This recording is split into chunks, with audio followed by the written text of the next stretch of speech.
고품격 날라리 방송 한주희 장지현의 원투펀치 415회 1부 시작해 보도록 하겠습니다. 자, 오늘은 K리그 얘기입니다. 이 K리그 여름 이적 시장이 시작이 됐어요. 벌써부터 좀 움직임들이 있는 것 같은데 여기서 먼저 저희가 처음으로 얘기를 해봐야 될 거는 바로 기성용 선수가 시즌 전에 오는 게 불발이 됐었는데 다시 좀 얘기가 나오고 있단 말이에요. 과연 어디로 갈지 두 분은 어떻게 예상하시나요? 예상은 쉽지 않아요. 사실 예상은 쉽지 않고 기성용 선수가 어쨌든 마요르카에서 한 경기밖에 소화를 못하고 돌아왔다는 것은 매우 애석한 일이죠. 그렇죠. 네, 매우 애석한 일이 됐고 사실 그 이전 뉴캐슬 시절까지 통틀어서 너무도 적은 경기만을 소화하고 이제 결국 19-20 시즌을 마치게 됐는데 어찌됐건 이제 기성용 선수가 다시 이제 뛰어야 될 거 아니겠습니까? 네. 그라운드에 나서고 있는 선수가 가장 아름답듯이 해야 되는데 뭐 다들 아시다시피 기성용 선수는 일단 서울과에 풀어야 될 문제가 있죠. 네, 그렇죠. 결국은 이제 그 문제 때문에 다른 데로도 가기가 어려웠고 또 서울과 기성용 선수가 여러 가지 마음을 상하게 하는 마찰이 있었던 것도 지금은 이미 뭐 다 알려진 네. 사실입니다. 그래서 기성용 선수의 국내 복귀는 결국은 그 예나 지금이나 결국 상황은 똑같아요. 서울과 뭔가 그 감정의 앙금을 풀고 서울로 가면 어떻게 보면 그게 가장 자연스럽고도 좀 용이한 길일 수는 있는데 감정의 앙금을 푸는 것만큼 또 용이하지 않은 일이 없을 수도 있기 때문에 그 이제 문제가 있는데 그렇지 않다면 이제 그 위약금 문제를 어떻게든 뭐 최소화하든지 해결을 하면서 이제 다른 K리그 구단 아니겠어요? 그래서 결국은 뭐 상황은 그 이전과 똑같은 것 같습니다. 둘 중에 하나인데 예측하기는 이제 쉽지는 않아요. 그런데 제가 최근에 다른 방송에서 이런 얘기는 하나 한 게 있어서 그대로 하면은 그래도 뭔가 서울이 이전에 감정 상하는 앙금이 있었다 하더라도 뭔가 그래도 기성용 선수와 다시 한번 좀 마음을 터놓고 한번 얘기를 좀 해봐야 되지 않나. 그런 생각은 일단 저는 기본적으로는 갖고 있어요. 그리고 뭐 서울이 일단 지금 올 시즌 현재까지 좋은 뉴스가 너무 없어요. 기성용 선수 얘기부터 시작해서 그 이후에 성인용품 사태, 뭐 그 이후에 또 뭐 5연패 뭐 등등 여러 코치 교체 여러 가지로 지금 서울이 좋은 일이 없는데 그 이럴 때 그래도 기성용 선수와 최소한 영입을 설사 못하는 일이 있더라도 저는 예전에 그 서로 싸웠던 앙금 정도라도 좀 노력은 해야 된다. 해소를 하는 게 좋지 않겠나. 일단 앉아서 뭐 영입은 어려우면 못할 수도 있는 거겠지만 어쨌든 만약에 그 위약금 문제가 해결만 될 수 있다면 저는 K리그 많은 구단들이 있지만 수원이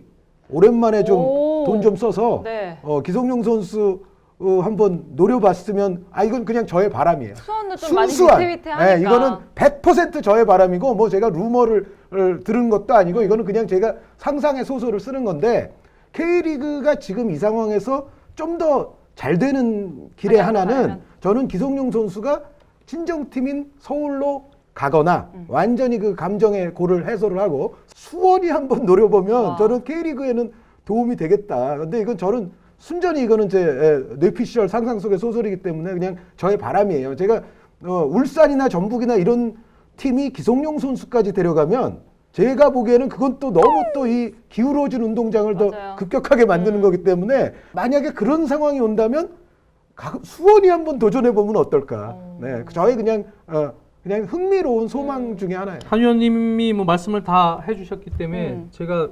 구체적으로 하나만 더 추가하면은 한 의원님이 말씀하신 위약금이 기사를 보니까 한 26억 원 정도 추정이 된다. 와우. 네, 그렇게 얘기를 하네요. 크네요. 그죠? 그러니까 서울 말고 다른 팀 K리그가 하면은 그 위약금을 그 다른 팀이 내고 영입을 해야 된다는 얘기이기 때문에 현재 여름 이적 시장에서 지금 각 구단이 벌써 돈들을 쓰고 있어요. 그렇죠. 쓴 상황에서 추가 예산을 기성용에게 이렇게 많이 해서 영입을 하는 것이 이렇게 쉽진 않습니다. 네. 그러다 보니까 한 의원님도 지금 수원 같은 경우는 예산을 확 줄였고 모기업도 좀 바뀌었고 어떻게 보면요. 그런 식으로 해서 지금 돈 예산이 이렇게 많지는 않고 쓸 수 있는 부분이 한정돼 있지만 수원은 약간 지금 감정 위기까지 가고 있는 분위기란 말이에요. 다른 팀들 영입하는 걸 보면은 그런 위기감을 인지하고 있다면 대승적으로 도와주세요. 이런 느낌? 대승적으로 한번 도전해 볼 가능성이 없는 건 아닙니다. 예. 그러니까 한 의원님의 뇌피셜이라고 얘기했지만 저는 진짜 소설 쓴 거예요. 네, 충분히 저는 가능성이 없는 얘기는 아니다. 사실 어떻게 되든 기성용 선수는 K리그에서 뛰었으면 좋겠어요. 뭐 진짜 아닐 수도 2부 있는 리그인 거죠. 대전이 갑자기 돈 주고 영입을 한다든지 어찌 됐든가 2부 리그라도 1부 리그도 무조건 이번엔 K리그다? 기성용 선수는 K리그에서 저는 뛰었으면 좋겠어요. 일단은 마지막은. 그런데 지금 현실적으로 그렇게 녹록지는 않은 상황이고 MLS 얘기도 뭐 기사에서 뭐 조금 있었는데 지금 미국은 MLS는 시즌 초에 2경기씩만 팀들이 치르고 중단된 상황이에요. 근데 재개는 하기로 했습니다. 네. 그래서 이번 달 8일에 플로리다의 그 올랜도의 디즈니 리조트에서 토너먼트 형식으로 재개를 하기로 했는데 기사를 보니까 뭐 선수들 중에 코로나 환자들이 또 막 나온다 네, 그래요. 그러니까요. 그래서 추이를 또 여기도 봐야 돼요. 지금 불투명하다는 얘기죠. 입지가 뭐 중국 얘기도 또 나오고 있고 하지만 기성용 선수의 행보가 지금은 진짜 뭐 전혀 알 수 없는 상황에서 7월 22일까지가 이적 시장이에요. 네. 그때까지 좀 지켜봐야 될 것 같습니다. 근데 만약에 이제 기성용 선수가 지금 아까도 제가 처음에 마요르카, 뉴캐슬, 뭐 토탈에서 정말 작은 경기만을 뛰고 지금 시즌이 끝나버렸잖아요. 그런데 여기서 더 오래 쉬면은 물론 기성용 같은 훌륭한 선수가 뭐 클래스가 어디 가진 않겠습니다만 너무 장기간 쉬는 거는 그 이유를 그럼요. 생각해도 저는 기성용 선수에게 그렇게 좋지 않기 때문에 웬만하면 그래도 어쨌든 팀을 하나 찾을 수 있는 방향으로 했으면 좋겠습니다. 좋은 아빠가 되겠지. 오래 쉬면. 원래 쉬면은 좋은 아빠가 되더라고요. 네. 아니, 제가 근데- 그 코로나 때 겪어봐서 압니다. 아, 좋은 아빠 좀 많이 되셨어요? 네. 애랑 같이 있는 시간이 많으니까. 네, 그러면은 이제는 전북으로 한번 가보겠습니다. 순위별로 한번 얘기를 해볼까 하는데 전북 현대가 완전 공격에서 확실하게 지금 모으고 있어요. 일단 신영민 선수가 왔죠. 네. 신영민 선수도 좀 안타깝게 이제 자신이 진출하려던 곳으로 이제 진출할 기회가 좀 점점 사라지면서 결국은 전북이 다시 신영민 선수를 품에 안으면서 재결합을 하게 되는데 전북 입장에서는 사실 신영민 같은 선수가 중원에 꼭 필요했거든요. 그럼요. 그래서 어떻게 보면 신영민 선수도 정말 익숙한 뛸 곳으로 돌아왔고 전북도 필요한 포지션에 양질의 또 자원을 얻었기 때문에 이거는 뭐 양쪽에게 있어서 되게 좋은 일이라고 생각이 되고요. 그리고 지금 말씀하신 것처럼 구스타보 선수, 브라질 선수, 그리고 프리미어리그 저 스완지에서 3시즌 정도 또 뛰었기 때문에 네. 예, 우리에게도 좀 어느 정도 알려진 모두바로우 선수가 이제 온다고 하지 않습니까? 이제 입국 벌써 했다고 하죠. 그렇죠. 격리하고 바로우 선수가, 자가격리 기간이. 자가격리가 된다고 하니까 뭐 이 두 선수는 거의 지금 저희 녹화 기준으로는 거의 되는 것처럼 지금 보이죠.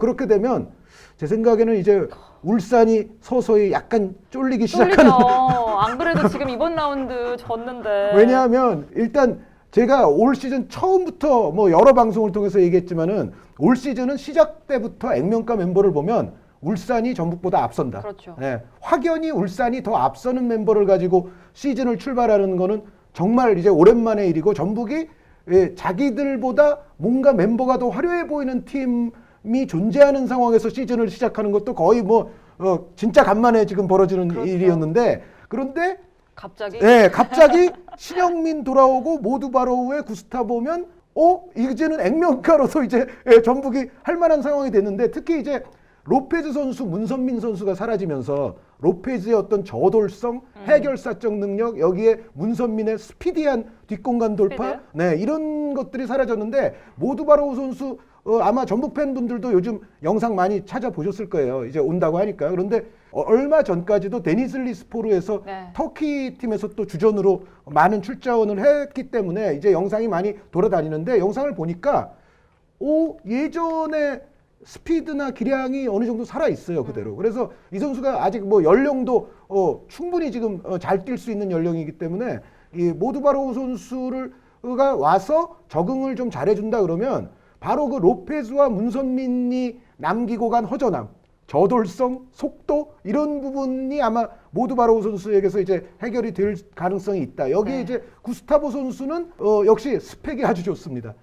최근에 이제 대전 하나 시티즌에서 그 안드레 선수가 뭐 엄청난 지금 2부 리그에서는 그렇죠. 센세이션인데 결국 그래서 나온 말들이 그거잖아요. 스펙 좋고 비싼 선수는 그 값을 한다. 클래스가 있다. 그러니까 구스타보 선수도 이 선수가 브라질 1부 리그 전체 1부 리그는 물론이거니와 코파 리베르타도레스 혹은 또 코파 수다메리카나 이런 남미 클럽 대항전에서 또 뛴 선수예요. 그러니까 최근에 뭐 우리 K리그가 브라질 1부 리그급 선수들을 데려오는데 굉장히 어려웠잖아요. 근데 코로나 사태로 인해서 아시다시피 지금 브라질 경제가 또 좀 좋지 않아지고 또 브라질에 지금 확진자가 또 많이 나오면서 선수들이 이러면은 축구 너무 오래 쉬는 것 아닌가 이제 이런 분위기가 있는데 이때 딱 정말 오랜만에 우리가 또 1부 리그급 공격수를 보유하게 되는 겁니다. 그런데 전북이 그 이동국 선수가 아무래도 나이가 많고 관리가 필요하죠. 조규성 선수는 뭐 중앙 뭐 측면 뭐 많이 기용이 됩니다만 제가 봤을 때는 아직까지는 그렇게까지 부드러운 결정력은 좀 아니다. 조규성 선수는 조금 더 결정력 부분에 향상이 있어야 되고 벨트비크 선수에게 기대를 또 많이 걸었습니다만 뭔가 모라이스 감독과 벨트비크 선수가 맞진 않아요. 궁합이 그렇게 잘 맞는 것 같지 않고 뭔가 어떻게 보면 벨트비크 개인으로 봐도 좀 더 자신을 잘 활용할 수 있는 팀으로 가는 게 더 득일 것도 같고 그래서 뭔가 좀 이런 상황인데 여기에 이제 구스타보 선수가 이제 그 자리에 오는 거니까 그러면은 이제 지금 아주 펄펄 나르고 있는 한교원 선수까지 해서 네. 전북이 상당히 무서워지지 않겠나라는 생각이. 모두바로 선수 얘기를 잠깐만 네네네. 덧붙이면 이 선수는 왼발잡이거든요. 네, 윙어인데 그러니까 지금 한겨원하고 지금 밸런스가 좌우에서 상당히 잘 맞게 되고 네. 쿠니모토처럼 사실 약간 중앙 성향인데 왼쪽에서 뛰던 선수들이 조금 더 프리하게 영역을 넓힐 수가 있습니다. 그래서 정말 필요한 이제 영입인데 구스타보 선수는 뭐 팬들 아시다시피 체격 조건과 기술, 득점력, 헤딩력 뭐 다 가지고 있는 좋은 선수입니다. 두 선수가 지금 한국에 왔다는 얘기는 보통은 뭐 구두로 돼 금전적인 있다는 부분이나 거죠? 뭐 조건들이 다 얘기가 됐기 때문에 온 걸 거예요. 그렇죠. 네. 왔는데 그렇다면 두 선수의 무릴로의 쿠니모토, 아시아코토론 쿠니모토죠. 이렇게 외국인으로 가겠다는 얘기죠. 근데 문제는 벨트비크를 정리를 해야 계약을 해야 될 거 아닙니까? 그래서 지금 두 선수가 자가격리 기간에 벨트비크 선수는 커뮤니티에 올라온 거 보니까 네. 뭐 기차 KTX 타고 수도권으로 뭐 그래요? 뭐 그런 얘기가 역시. 있는 것 같아요. 네. 구단 입장에서는 다른 팀 한번 알아볼 수 있게 지금 시간을 주는 상황이겠죠. 네, 그렇게 본다면은 아마 특히 공격수가 지금 절실한 서울 같은 팀. 네, 네. 그렇죠. 서울 같은 팀이 접촉을 하고 있을 수 있죠. 음. 네, 이거는 제 뇌피셜인데. 오늘 네. 내피셜 난무합니다. 그래서 서울 같은 경우가 지금 공격수를 계속 찾고 있어요. 기사를 보면 제리치 얘기도 있고, 뭐 호사에 전북에 있던 호사 선수 얘기도 있고 이러는데 제리치 선수는 기사들을 이렇게 보면은 최용수 감독이 그렇게 원하는 유형은 아닌 것 같다. 왜 그러냐면 좀 활동량 있고 압박도 좀 해주고 막 이런 유형을 원하는데 제리치 선수는 그거하고는 좀 안 맞는 것 같다. 그런데 오히려 이제 저는 개인적으로 보면 벨트비크 같은 성향은 맞는다. 키도 큰데 어느 정도 순발력도 있거든요. 근데 지금 서울 경기를 보면은 포스트 플레이가 잘 안 됩니다. 그리고 서울 같은 경우는 세트피스 공격도 많은데 코너킥이나 이런 공격에서 세트피스나 크로스 공격이나 이런 공격이 많은 서울의 입장에서는 또 그렇게 마무리를 줄 수 있는 제공권이 또 있는 선수도 필요하고 그 전체적으로 보면 그런 유형이 한 명은 필요한데 벨트비크가 그렇게 나쁘진 않다고 좀 보여져요. 그러니까 아마 긍정적으로 협상할 가능성도 있고 네. 호사 선수는 약간 이거는 포스트 플레이 유형도 아니고 그렇다고 완전 윙포워드 유형도 아니고 그냥 어느 정도 기술이 있고 어느 정도 돌파력도 있고 뭐 그러한 순발력도 있는 공격수긴 하지만 지금 워낙 필요한 그런 서울의 공격수의 유형하고 비교해 보면 약간 어정쩡한 느낌은 있거든요. 호사 선수가. 그러니까 저는 개인적으로 벨트비크 같은 유형이 오히려 서울하고 궁합이 좀 맞을 수도 있겠다라는 이것도 뇌피셜. 네. 네. 생각은 있습니다. 네. 그리고 전체적으로 그래서 벨트비크의 향방에 따라서 벨트비크가 이제 딴 데로 어떻게 돼야 그렇죠. 구스타보 바로를 다 계약을 이제 할 수가 있으니까. 마무리를 확실히 지을 수 있으니까. 네. 요거에 대해서 약간 반론 제가 하면은 네. 저는 호사 선수도 데려올 수 있으면 괜찮다. 아. 왜냐하면 물론 호사 선수는 말씀하신 것처럼 그 포스트 플레이어 유형은 아니에요. 그건 아닌데 호사 선수는 이미 전북에서 짧은 기간이지만 검증이 됐거든요. 그리고 그 전북에서 짧은 기간이 결국은 이 선수의 부상으로 인해서 그렇게 된 건데 네. 부상만 아니었으면 아마 전북에게 조금 더 도움을 많이 줬을 거고 전북 팬들도 이 선수에 대한 기대감이 계속 높아지고 있는 와중에 딱 그렇죠. 부상이 됐어요. 그래서 근데 이제 그때까지 이 호사 선수가 점점 적응해가면서 이렇게 올라왔던 모습을 보면 나쁘게 말하면 윙도 아니고 센터 포워드도 아니지만 좋게 말하면 둘 다 할 수 있는 거죠. 그렇죠. 예, 측면과 중앙을 아우를 수 있고 어느 정도의 또 파워와 기술을 또 겸비하고 있고 그리고 호사 선수도 어쨌든 벨트비크 정도의 기동력은 기본적으로 되거든요. 그러니까 측면도 뛸 수 있는 선수니까. 그래서 약간 이제 컨셉을 달리해서 이런 거예요. 그러니까 박주영 선수가 약간 처진 스트라이커 같은 역할을 맡고 이제 벨트비크와 조합을 이뤄줄 거냐, 아니면 박주영 선수가 조금 더 좀 득점을 해주는 쪽으로 예를 들어 하고, 아니면 거기 뭐 윤주태라든가 아드리아노 선수도 들어올 수 있으니까 호사 선수처럼 조금 더 활동폭이 넓으면서 약간 다양한 스타일의 영역을 커버해 줄 수 있는 선수와 또 짝을 맞춰줄 거냐, 요거는 이제 최용수 감독의 선택이죠. 선택이고, 최용수 감독이 이제 지금 박동진 선수가 사라진 팀에서 과연 어떤 유형이 더 필요한 선수냐인 거를 이제 최종적으로 결정을 하겠죠. 그런데 이제 뭐 예를 들어 뭐 최용수 감독과 지금 연결되고 있는 선수들 가운데에는 뭐 무고사 선수도 있기는 하다는 얘기는 있어요.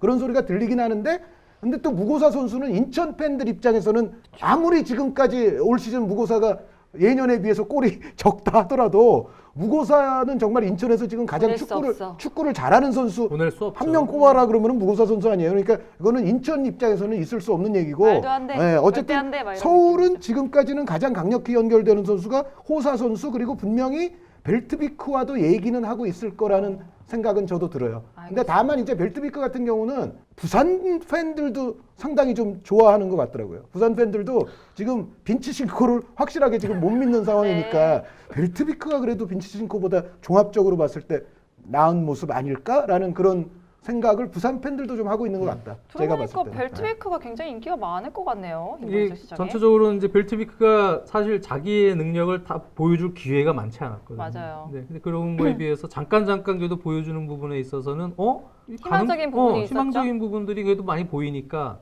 조금만 신뢰를 갖고 밀어주는 팀이 있으면 이 선수 어느 정도는 해줄 것 같다라는 어느 정도 그 팬들의 믿음도 좀 있는 것 같아요. 알겠습니다. 서울 얘기까지 했는데 서울은 또 수비수 윤영현 선수를 또 영입을 하면서 보강을 했고 서울도 조금 더 나아가는 모습을 좀 기대해 볼 수도 있을 것 같습니다. 네. 자, 이제 울산으로 넘어가 볼게요. 울산현대가 7월 1일 바로 홍철 선수를 영입하면서 막강한 스쿼드에 활용 점정을 찍고 말았어요. 홍철 선수 영입하면서 왼쪽 수비 라인은 상당히 지금 강해졌죠.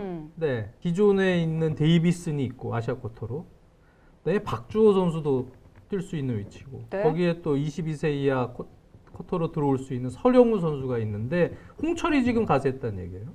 이 얘기는 결론적으로는 박주호와 데이비슨을 홍철로 대체할 가능성이 높다, 그렇게 생각이 들어요. 그래서 박주호 선수는 약간 잔부상도 있고, 그렇죠. 나이도 지금 많고 속도가 좀 속도도 느려졌죠. 줄어들었고 이런 부분이 있고, 데이비슨 선수는 뭔가 좀 기복이 있고, 감독의 눈에는 확실한 신뢰를 갖기에는 공수에서 밸런스에서 조금 아쉬운 부분도 있다, 뭐 이런 생각이 들 수도 있는 얘기죠. 네. 그러니까 이제 홍철 선수를 일단 놓고 설영우 선수는 또 거기에 뭐 22세 쿼터로 들어갈 수 있으니까 아마 그러한 카드로 영입을 한 것 같은데, 어쨌든 지금 선수단 자체는 상당히 포화가 됐고, 근데 전체적으로 지금 울산이라는 구단이 지금 나이는 좀 많잖아요.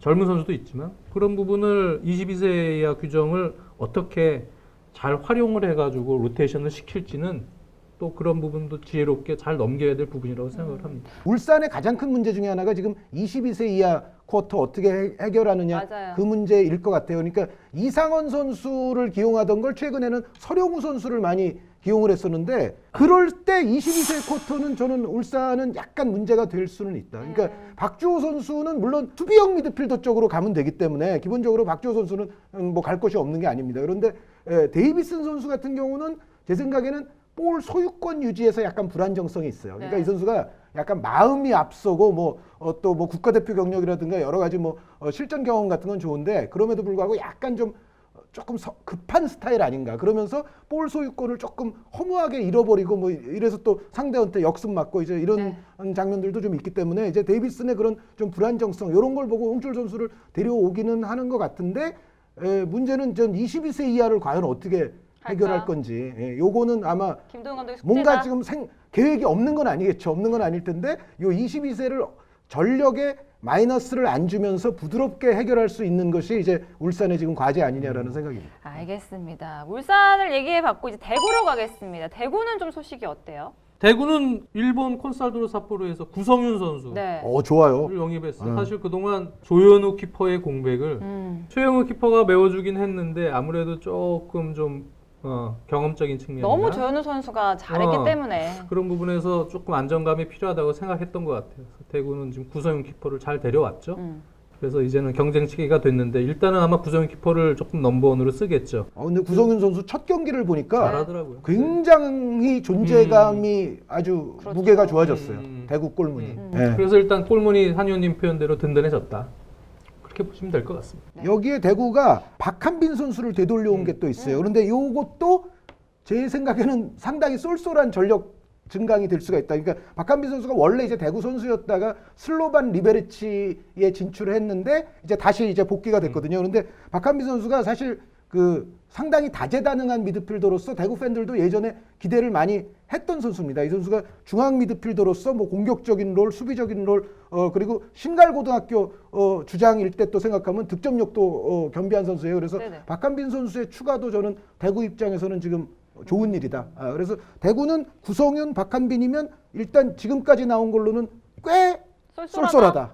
라고 대구 생각이 요즘에 돼요. 조금씩 잘해주고 있는데 더욱더 이 선수들의 영입으로 좀 더 좋은 모습을 계속 이어나갈 수 있을 것 같다는 좀 기대감이 있고요. 이제 포항으로 가보겠습니다. 포항은 또 어떤 소식이 있어요? 포항은 2명의 베테랑이 왔는데 포항은 지금 사실 K리그 전 구단을 통틀어서 포항 정도의 구단이 왜 그래? 라고 생각하실 수도 있겠지만 선수층이 가장 엷다고 해도 과언이 아닌 팀이었거든요. 네.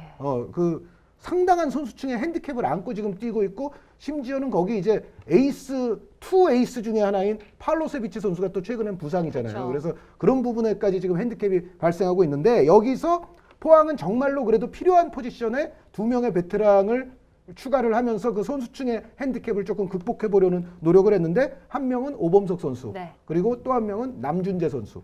네, 이 남준재 선수 같은 경우는 포항이 지금 허용준 선수까지 상무로 갔기 때문에 사실은 좀 보조 공격수가 굉장히 지금 드물어진 상황이 됐어요. 그리고 네네. 말씀드렸던 대로 이제 팔로세비치 선수가 부상인데 뭐 심동훈 선수가 공격형 미드필더 역할을 한다 손 치더라도 전체적으로 너무 지금 스쿼드에 여유가 없거든요. 그런데 남준재 정도의 검증된 베테랑 공격 자원의 추가는 허용준도 없고 뭐 팔로세비치도 부상이고 이런 포항에게는 상당히 저는 도움이 된다고 보고요. 오범석 선수도 지금 포항의 가장 문제가 심상민, 김용환 선수가 동시에 또 상주상무로 네. 사라지면서 측면 수비 쪽에 또 엄청난 핸디캡이 발생을 했잖아요. 오범석 선수가 비록 나이가 좀 많기는 하지만 나이가 있기는 하더라도 오범석 선수 정도면 또 로테이션 멤버로는 포항이 어느 정도 안정감을 가지고 활용할 수가 있을 것이기 때문에 제가 봤을 때는 오범석, 남준재는 포항이 그래도 필요한 부위에 필요한 베테랑들을 데려왔다라고 생각을 합니다. 네. 상주로 사라진 선수들의 공백을 베테랑들이 메운다. 이렇게 좀 기대를 해보시면 좋을 것 근데 같습니다. 지금 상주 얘기했으니까 그런데 제가 나중에 할게요. 영입 1등은 상주예요? 여름 영입 1등은 상주입니다. 항상 네. 상주예요. 아니 뭐 영입 항상 상주가 제일 1등인 것 같아요. 이제 강원으로 한번 가볼게요. 강원이요? 네. 강원은 일단은 지금 외국인 선수를 왜 좀 안 쓰느냐. 점유율 높고 좋은 축구를 하는데 골을 넣을 선수, 파괴력 있는 스트라이커 공격수들 좀 더 필요하지 않겠느냐. 결정력 네. 있는 선수. 근데 지금 현실을 보면은 강원은 일단 올 시즌 초에 국내 선수들에게 지금 자금이 많이 투입이 됐어요. 네. 그래서 뭐 용병을 다시 여름 이적 시장에 추가로 영입할 만한 자금이 넉넉한 상황은 일단은 아니다. 네. 거기에 지금 김병수 감독이 자신의 축구를 잘 이해하고 커뮤니케이션이 되는 국내 선수들 위주로 그렇죠. 지금 가고 있는데 진짜 김병수 감독과 커뮤니케이션도 통역을 통해서 잘 되고 머리도 전술적 이해도도 좋고 기량도 좋고 국내 선수들보다도 훨씬 네. 월등한 용병이 오지 않는 이상은 그런 선수들, 그러니까 어정쩡한 용병은 안 받겠다는 얘기죠. 김병수 감독의 아마 입장은 그럴 겁니다. 그래서 근데 그것이 이제 강원에게는 좀 걱정거리긴 하죠. 김호규 선수를 지금 보내긴 했는데 그렇죠. 지금 수비도 확실하게 특히 대구전도 그랬잖아요. 점유율도 높고 뭐 하지만 역시 역습이 좋고 네. 공격 전환이 아주 빠르고 정교한 팀들에게는 약점을 또 계속 드러내고 있고 그렇다고 해서 확실한 결정력을 또 보여주고 있지 못하는 또 공격진이 현재 존재하고 네.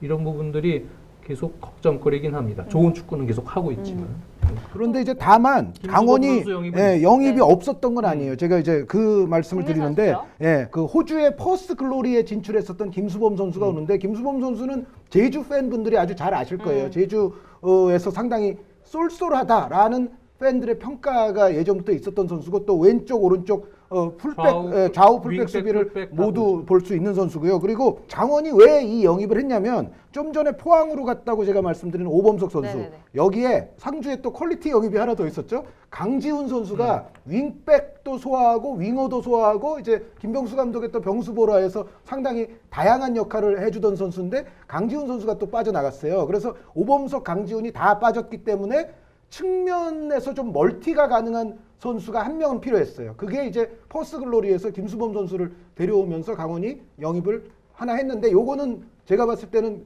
꽤 그래도 잘한 영입이다. 예, 그 상주가 자꾸 이제 군데군데 얘기가 나오는데 한번 되게 정리하고 좋아요. 갈까요? 그거 한번 제가 읽어드릴게요. 고퀄의 그냥 영입. 상주는 지금 네 부류의 선수가 있습니다. 네, 내부리요. 네 부류의 선수 중에서 1번 부류는 8월 27일에 나갈 선수들입니다. 그러니까 이제 어떻게 돌아갈 보면 선수들. 좀 광범위한 의미에서 여름 이적 시장에서 나갈 선수들. 진성욱, 류승우, 이찬동, 한석종, 장호익, 김대중, 강상우.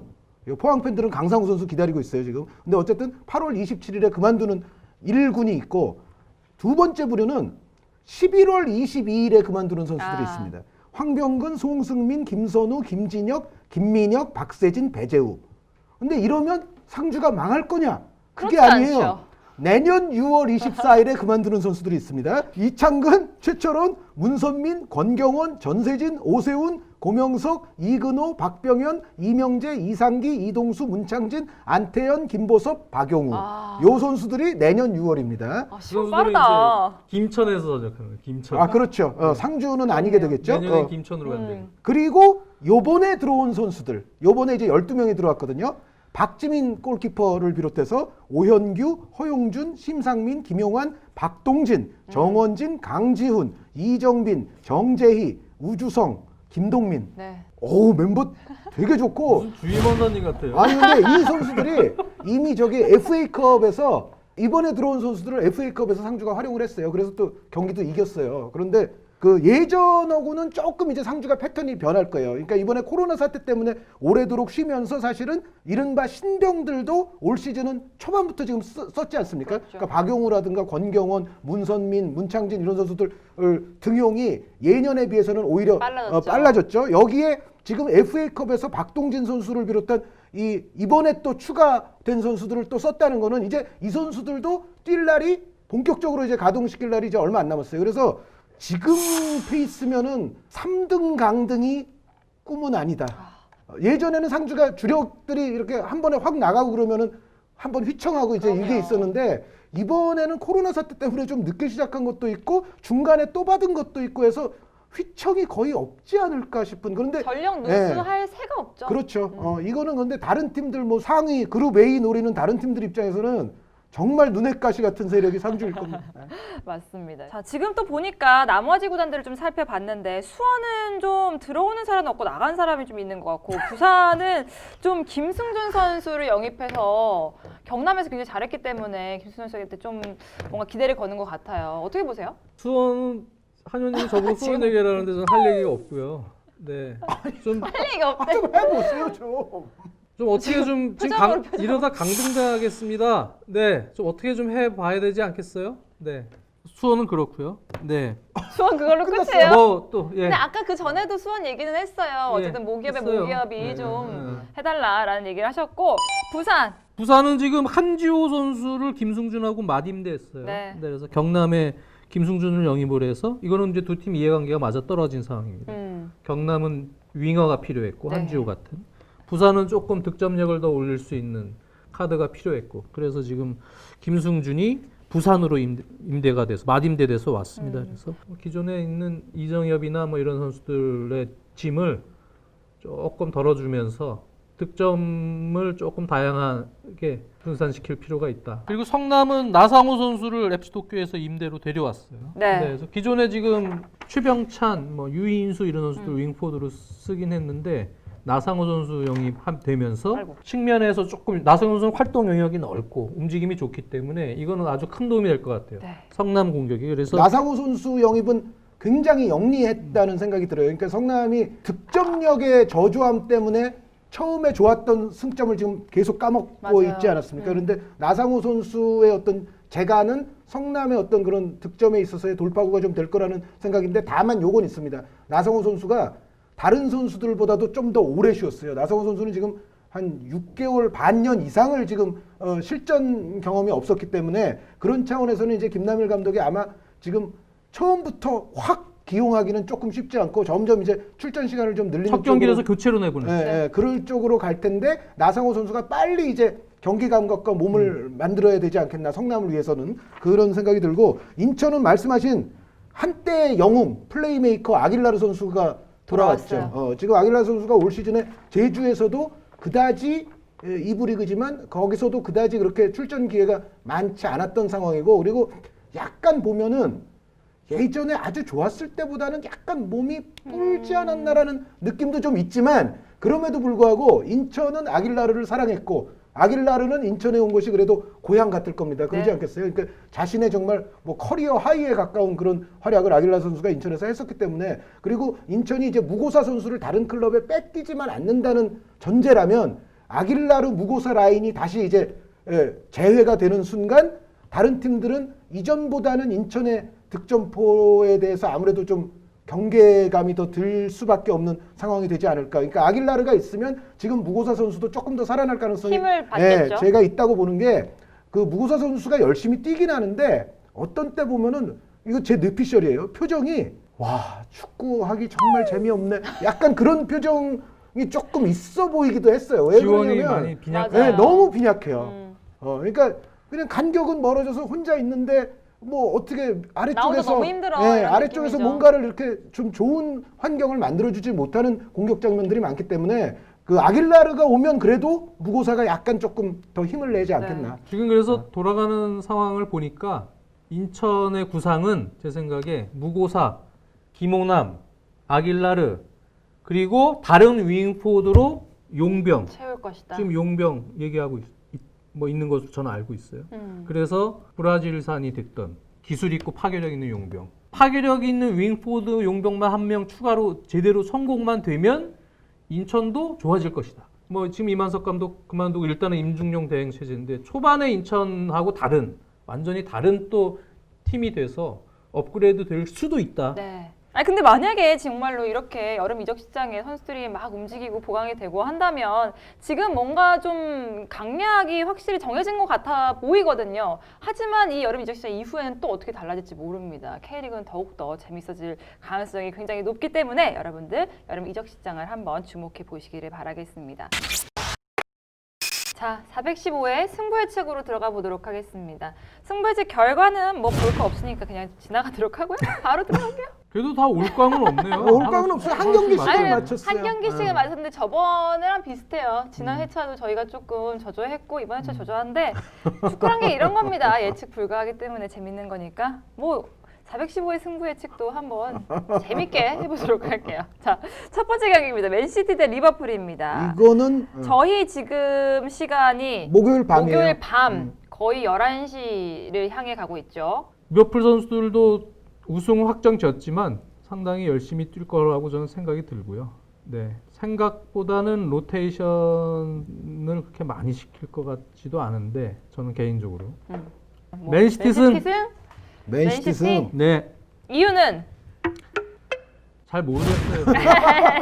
어? 그냥 그냥 느낌이다. 느낌이 우승 확정된 경기인데 근데 맨시티 선수들이 오히려 가드 오브 와너도 하고 좀 약이 오를 거 아니에요. 네, 그쵸. 아마 그래서 아마 분발하면서 한 골차 정도의 승리 가져가는 가능성도 있다. 저는 반대 원리로서 리버풀 승. 리버풀 승. 네, 재밌게 하겠습니다. 네. 일단 첫 번째 이유는 1년 전에 한준희 장지현의 원투펀치를 한번 찾아보시기 바랍니다. 그때 장지현 의원은 맨시티의 우승 예측, 저는 리버풀을 우승 예측을 했습니다. 그런데 그게 맞았어요? 맞았죠. 그래서 그것을 기념하기 1년 위해서라도 전?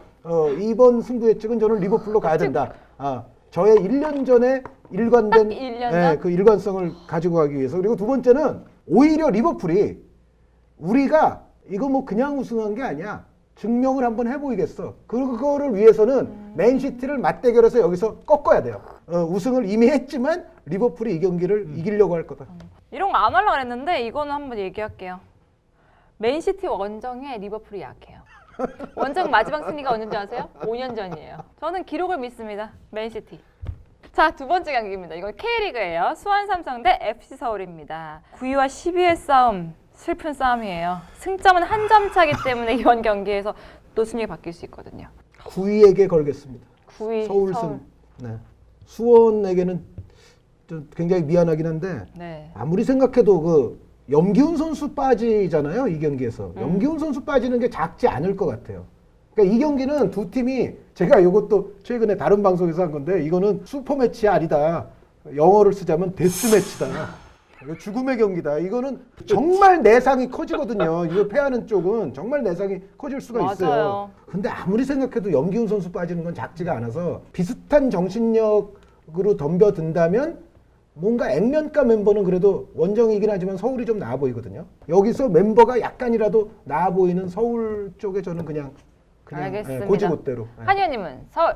팬들은 이 경기가 옛날에 진짜 각 양 팀의 서포터들의 경쟁, 엄청난 관중, 그렇죠. 뭐 진짜 슈퍼 매치였는데 지금은 무관중의 두 팀의 상황도 그렇고 슬퍼 매치라 그러더라고요. 슈퍼 매치가 아니고 갑자기 슬픕니다. 막 심장이 아파. 슬픈 무승부.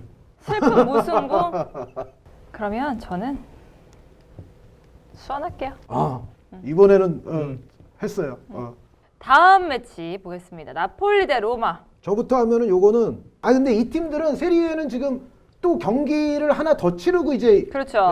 가죠. 그런데 나폴리는 사실 상대가 어렵네요. 아탈란타전을 치르고 나서 또 별로 쉬지도 못하고 지금 로마 전인데 그래도 요거는 저는 나폴리 승. 나폴리 승. 뭔가 코로나 사태 재개 이후에 로마의 수비력을 저는 100% 신뢰하지 못하겠고 네. 나폴리의 공격력을 감안할 때는 한 골 정도는 더 넣을 수도 있을 것 같다. 나폴리가 끝.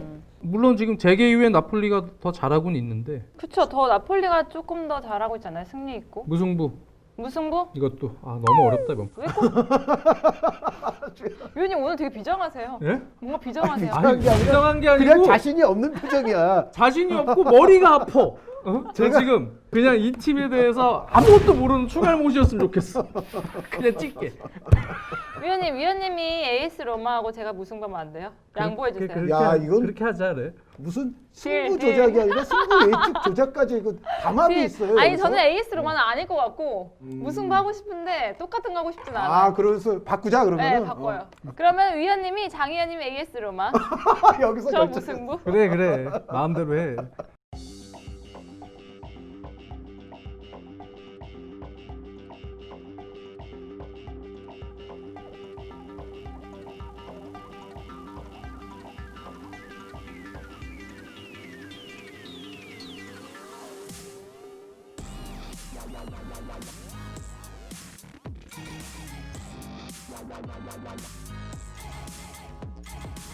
자, 이렇게 또 승부 예측을 이번에 좀 재밌게 해봤는데 과연 또 누가 맞추게 될지 여러분들 기대하시면서요.